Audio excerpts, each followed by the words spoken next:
태산을 넘어 험곡에 가도 빛 가운데로 걸어가며 주께서 항상 지키시기로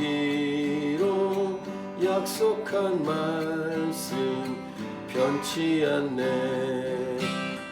하늘의 영광 하늘의 영광 나의 맘속에 차고도 넘쳐 할렐루야를 힘차게 불러 영원히 주를 찬양하리.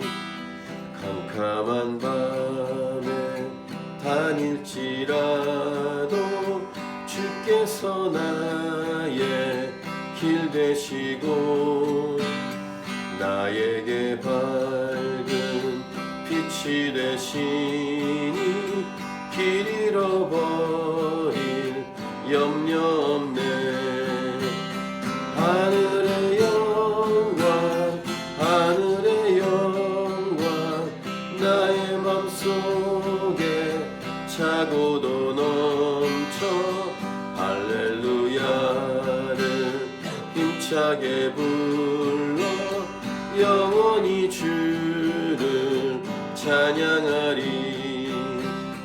광명한 그 빛 마음의 바다 찬란한 천국 바라보고 할렐루야를 힘차게 불러 날마다 빛에 걸어가리.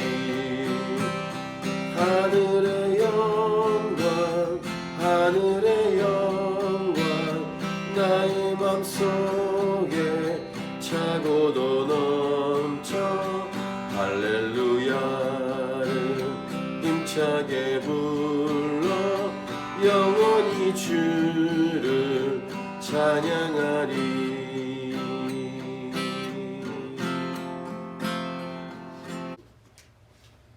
예레미야가 하나님 말씀을 정직하게 전하고 있습니다. 그 내용은 멸망에 관한 메시지였습니다. 우리가 요사이 계속 예레미야를 묵상하고 있는데 이 멸망에 관한 메시지를 매일매일 묵상하다 보니까 쉽지는 않습니다. 좋은 이야기가 아니라 이 나라와 민족이 멸망한다 이런 내용을 묵상하는 우리도 이렇게 쉽지 않게 매일매일 묵상하고 있는데 그 당시에 멸망해가는 이 민족을 향해서 심판받고 멸망당하는 것이다. 그리고 바벨론 포로로 잡혀간다.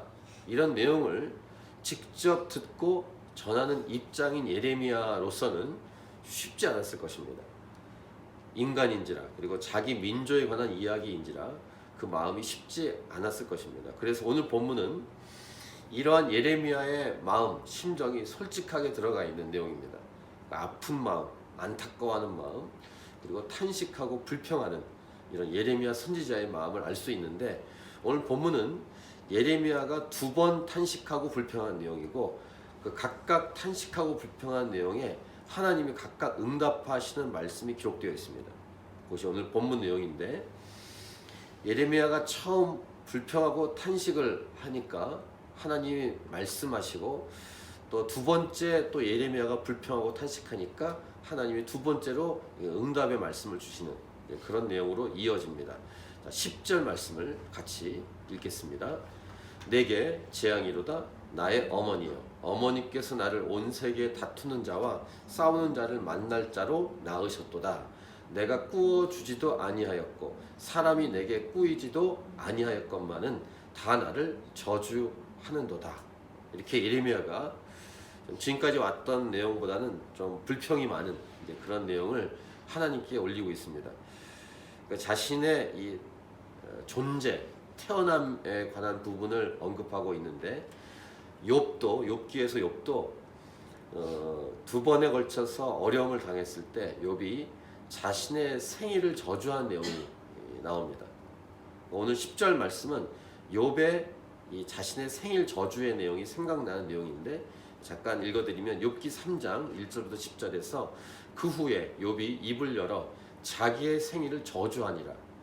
욥이 입을 열어 이르되 내가 난 날이 멸망하였더라면 산의 아이를 베었다 하던 그 밤도 그러하였더라면 그 날이 캄캄하였더라면 하나님이 위에서 돌아보지 않으셨더라면 빛도 그날을 비추지 않았더라면 어둠과 죽음의 그늘이 그날을 자기의 것이라 주장하였더라면 구름이 그 위에 덮였더라면 흑암이 그날을 덮었더라면 그 밤이 캄캄한 어둠에 잡혔더라면 해의 날수와 달의 수에 들지 않았더라면 그 밤에 자식을 베지 못하였더라면 그 밤에 즐거운 소리가 나지 않았더라면 나를 저주하는 자들 곧 리오 야단을 격동시키기에 익숙한 자들이 그 밤을 저주하였더라면 그 밤에 새벽별들이 어두웠더라면 그 밤이 광명을 발할지라도 얻지 못하며 동틈을 보지 못하였더라면 좋았을 것을 이는 내 모태의 문을 닫지 아니하여 내 눈으로 환난을 보게 하였음이로구나.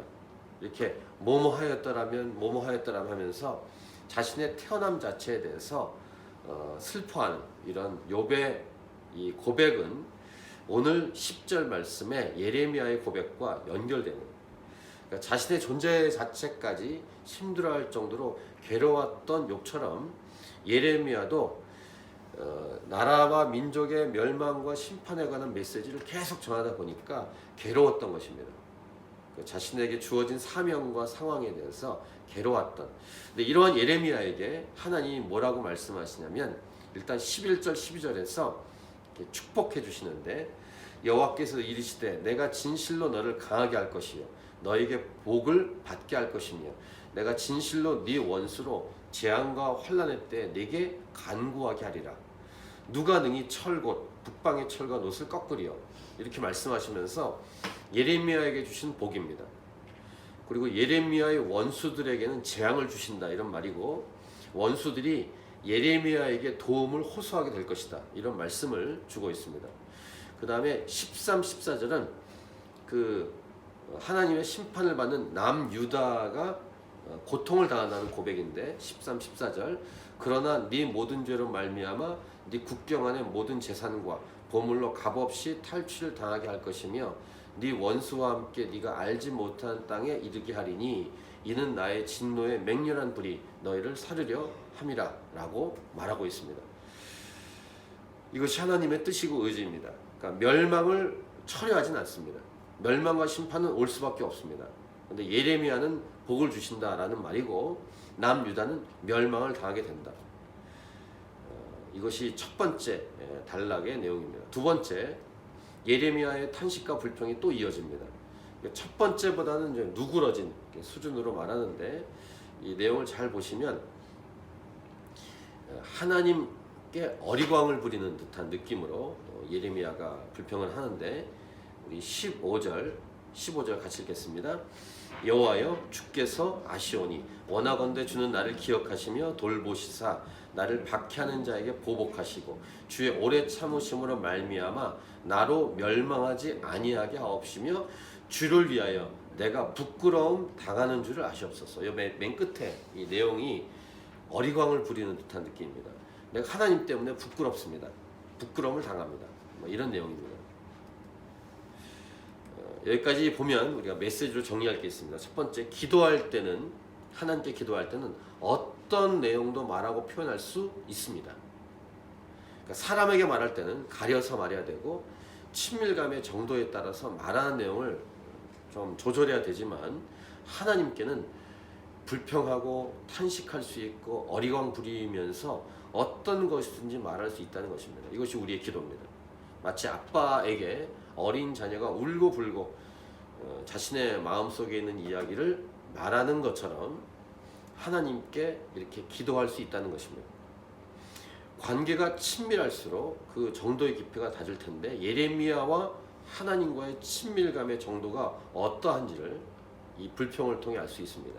두 번째 내용은 친밀함의 만큼, 친밀한 정도만큼 기도의 내용과 깊이가 달라집니다.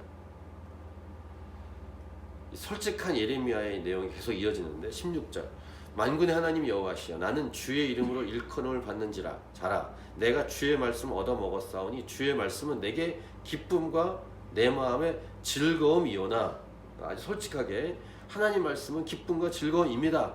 하지만 하면서 이제 이어집니다.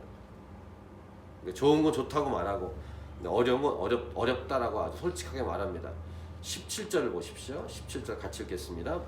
내가 기뻐하는 자의 모임 가운데 앉지 아니하며 즐거워하지도 아니하고 주의 손에 붙들려 홀로 앉았사오니 이는 주께서 분노로 내게 채우셨음이니이다. 그러니까 하나님 말씀은 기쁘고 즐겁습니다. 그런데 함께하는 사람이 없습니다. 이런 말입니다. 홀로 앉아 있습니다. 그 이유는 주님께서 분노로 내게 채우셨기 때문입니다. 즉 심판과 재앙의 메시지로 가득 채워주셔서 이것을 선포하게 하시니까 사람들과 함께 할 수가 없습니다. 홀로 왕따를 당한다는 것입니다. 하나님의 손에 붙들려서 하나님 말씀을 전해야 되는 사명을 갖고 있는 선지자가 어떠한 삶을 살아가야 될지를 보여주는 이런 내용은 예레미야 앞부분에 우리가 묵상하면서 있었습니다. 같은 선지자임에도 불구하고 다른 선지자는 거짓 선지자입니다. 사람들에게 좋은 얘기만 합니다. 그래서 함께 할 수가 없습니다. 그러니까 진리를 선포하는 예레미야에게는 홀로 있을 수밖에 없는 고독, 사역자의 고독. 이게 진정한 사역자, 말씀 사역자의 현실입니다. 이 마음이 통하고 말이 통하는 진리를 선포하는 사역자를 만나는 것이 쉽지 않다는 것입니다. 예레미야에게는 한 명도 없었습니다. 혼자 있을 수밖에 없었습니다. 하나님 말씀을 정직하게 전할수록 홀로 있을 수밖에 없었습니다. 그래서 이걸 통해서 알 수 있는 것은 많은 다수가 항상 옳지 않다는 것을 기억해야 됩니다. 때로는 소수가 옳을 수 있고 때로는 오늘 예레미야처럼 딱 한 명이 옳고 모든 사람이 틀릴 수 있습니다. 이것이 오늘 이 예레미야를 통해서 배울 수 있는 것입니다. 폴 워셔라는 목사님이 미국에 있는데 이분은 좀 고독한 사역자입니다. 좀 이렇게 대놓고 젊은이들에게도 세게 말하는 이제 그러다 보니까 홀로 있을 수밖에 없는 목사님이신데 그분이 이제 사역자의 길을 걸어갈 초기 때 그분의 스승께서 하셨던 얘기를 이분이 고백한 적이 있습니다. 사역자의 길을 가겠다고 결정한 폴 워셔에게 그 스승이 준 조언이 이것입니다. 홀로 있는 시간을 이길 수 있겠느냐? 홀로 있는 시간을 이길 수 있겠느냐? 세 번째 메시지 이것입니다. 진리는 때로는 고독합니다. 진리는 고독합니다. 그래서 진리를 품고 진리를 전하는 사역자도 고독합니다. 옳은 얘기를 해야 되기 때문에 그렇습니다. 18절 보십시오. 나의 고통이 계속하며 상처가 중하여 낫지 아니함은 어찌 됨이니이까. 주께서는 내게 대하여 물이 말라서 속이는 신에 같으시리이까. 아까 16절 후반부와 18절 후반부를 보면 어리광 부리는 것을 다시 생각할 수 있는데 주께서는 내게 대하여 물이 말라서 속이는 신에 같으십니까? 이렇게 하나님께 얘기합니다. 물이 말라서 속이는 신에 같으십니까? 라고 하나님께 대놓고 이렇게 어리광과 불평을 하는 예레미야의 모습을 볼 수 있습니다. 자, 이러한 예레미야에게 두 번째 하나님이 응답하십니다. 19절을 같이 읽겠습니다.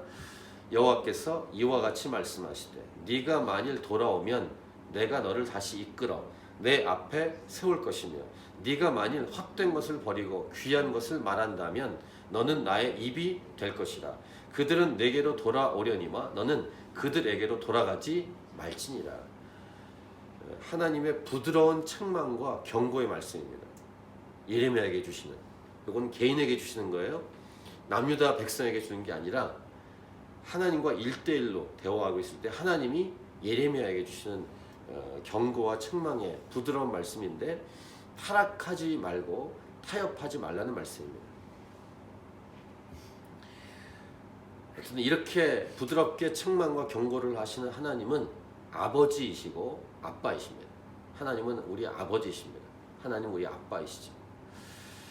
이런 부드러운 책망과 경고의 말씀을 주시고 다시 이어서 보호하시고 지키시고 하는 격려와 용기의 말씀을 주십니다. 20절 21절 내가 너로 이 백성 앞에 견고한 놋 성벽이 되게 하리니 그들이 너를 칠지라도 이기지 못할 것은 내가 너와 함께하여 너를 구하여 건짐이라 여호와의 말씀이니라. 내가 너를 악한 자의 손에서 건지며 무서운 자의 손에서 구원하리라. 이렇게 말씀하시는 하나님, 어디 나에게 이렇게까지 말하냐라고 야단치지 않으신 하나님, 오히려 예레미야를 생각하시면서 예레미야에게 경고와 책망을 부드럽게 주시지만 보호하고 함께하겠다고 이 진리의 길을 걸어가는 하나님 말씀을 그것이 심판의 메시지이기 때문에 전하기 쉽지 않지만 정직하게 전했던 예레미야에게 대하셨던 하나님의 말씀과 모습입니다. 이분이 우리의 하나님이십니다. 예레미야에게 이렇게 격려하시고 위로하시고 용기를 주시는 것처럼 저와 여러분에게도 오늘도 동일하게 격려하시고 위로를 하시는 하나님이십니다. 이 말씀하시는 하나님 말씀에 우리가 귀를 집중해서 기울이고 믿고 순종할 수 있길 바라고, 아무리 힘들어도 하나님 말씀에 순종하는 우리의 삶이 될 수 있길 바라고, 우리 교회가, 우리 캔버라 하나님이 차신 교회가 하나님 말씀대로 걸어가서 마침내 이기고 승리할 것을 기대할 수 있길 바랍니다. 이 마지막 때입니다. 끝이 얼마 남지 않았습니다. 그것이 이 시대입니다. 그래서 하나님과 동행하고 하나님의 뜻을 이루는 통로로 사용되고 쓰임받는 저와 여러분이 될 수 있길 바랍니다. 오늘 말씀을 기억하면서 개인적으로 기도하며 주 앞에 계속 나아가도록 하겠습니다.